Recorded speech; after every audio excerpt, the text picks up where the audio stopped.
Le colonel Doumbouya le dit en public et en privé qu'il ne sera pas candidat pour la prochaine élection présidentielle. Cependant, il existe plusieurs signes qui viennent contredire ce discours officiel, même s'il est prématuré de les qualifier de présomption irréfragable. En voici quelques-uns.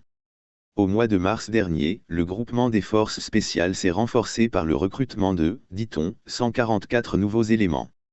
Cette décision est d'autant plus paradoxale que la durée restante officielle de la transition est de 18 mois. Quelle est alors l'utilité marginale de ces nouvelles incorporations au sein de la troupe d'élite? En tout cas, il est difficile d'imaginer que le prochain président civil, une fois en fonction, maintienne ce régiment d'élite en l'état, tant il peut être dangereux pour lui.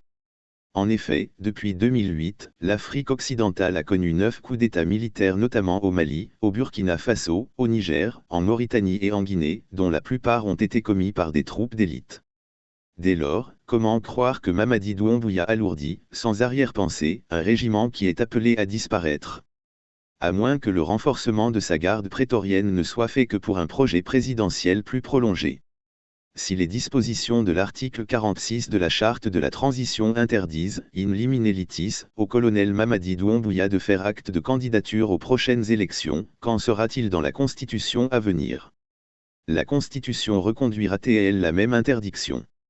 Étant entendu que c'est sur la Charte de la Transition que le colonel a juré de respecter, pas sur la Constitution à venir. Or, celle-ci viendra abroger la Charte, dès après son référendum d'adoption et sa promulgation. Est-il encore nécessaire de préciser que c'est sous le régime juridique de la nouvelle Constitution que la prochaine élection présidentielle sera organisée? Dans ce cas, rien ne pourrait empêcher que le colonel Doumbouya ne soit candidat à la prochaine élection présidentielle.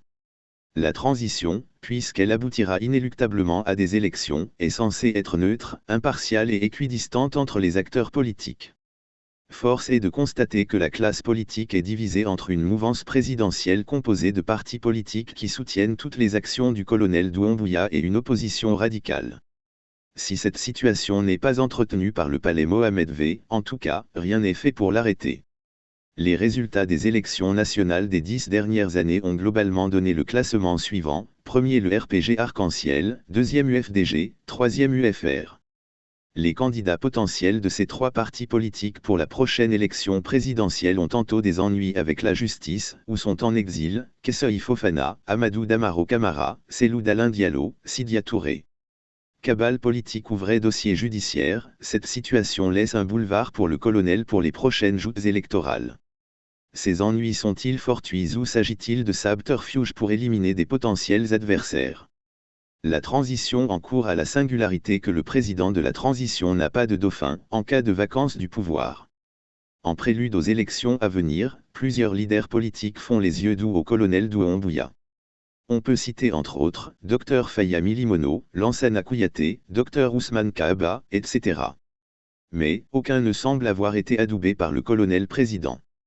Après avoir été à la mort pour obtenir son pouvoir, il est difficile d'imaginer que le colonel président cède son bien si chèrement acquis par le simple aléa des urnes. Étant entendu qu'il est tout à fait compréhensible, dans son cas, de se rassurer d'abord que son successeur soit un homme ou une femme capable d'assurer ses arrières. Dans tous les cas, à 18 mois de la fin de la transition, si le colonel n'a pas encore de candidat, il est fort possible qu'il n'en aura pas.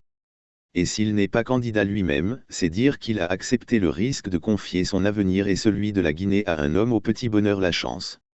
Ce qui est peu probable. Si Alpha Condé a utilisé le barrage Kelata comme argument de campagne en 2015 et Souapiti en 2020, Mamadi Doumbouya cale l'inauguration de ses principaux chantiers avant la fin de la transition. C'est ainsi que toutes les pressions sont faites pour que les premières tonnes du minerai de fer du Simandou soient exportées en 2025. De même, si les hôpitaux régionaux de l'Abbé, Kindia, Kankan et Nzérékoré doivent s'achever en 2025, les aéroports régionaux de Kankan, l'Abbé, Farana et Nzérékoré doivent être construits en 12 mois. L'extension et la rénovation de l'aéroport de Conakry doit durer 20 mois. Sur le plan routier, les échangeurs de Cachebelène, de km 36, de Bambeto, le nouveau pont de Tanhéné, la nouvelle route Andalès-Onfonia doivent tous s'achever avant la fin de la transition. Également, des rénovations et constructions de plusieurs écoles dont un village numérique à Kipé doivent, toutes, s'achever les 15 prochains mois et pourraient ainsi être d'excellents arguments de campagne. La première force politique de la Guinée a toujours été son administration publique.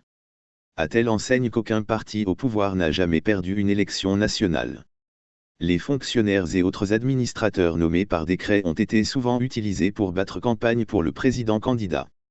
Des foulards noués autour du cou, ils se sont toujours activés pour faire élire leur patron. Le foulard était blanc sous Sékou Touré, vert sous Lansana Conté et jaune sous Alpha Condé, mais avec chaque fois le même résultat.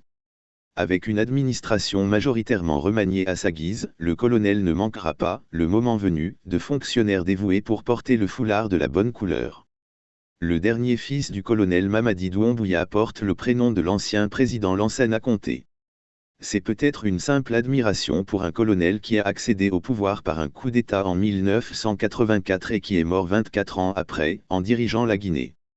Les dirigeants actuels du parti politique de Lansana Conté, le Parti de l'Unité et du Progrès, PU.P, Fodé Bangoura et Cheikh Amadou Camara n'ont quasiment pas eu d'ennui judiciaire, bien qu'ils fussent respectivement ministre secrétaire général à la présidence et ministre de l'économie et des finances, sous Conté.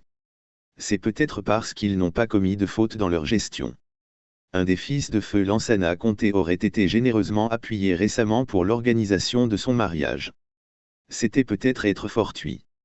En revanche, lorsque le PUP aura décidé de présenter le colonel Mamadi Doumbouya comme son candidat à la prochaine élection présidentielle, le coup politique sera tellement sublime que personne ne croirait à une simple coïncidence.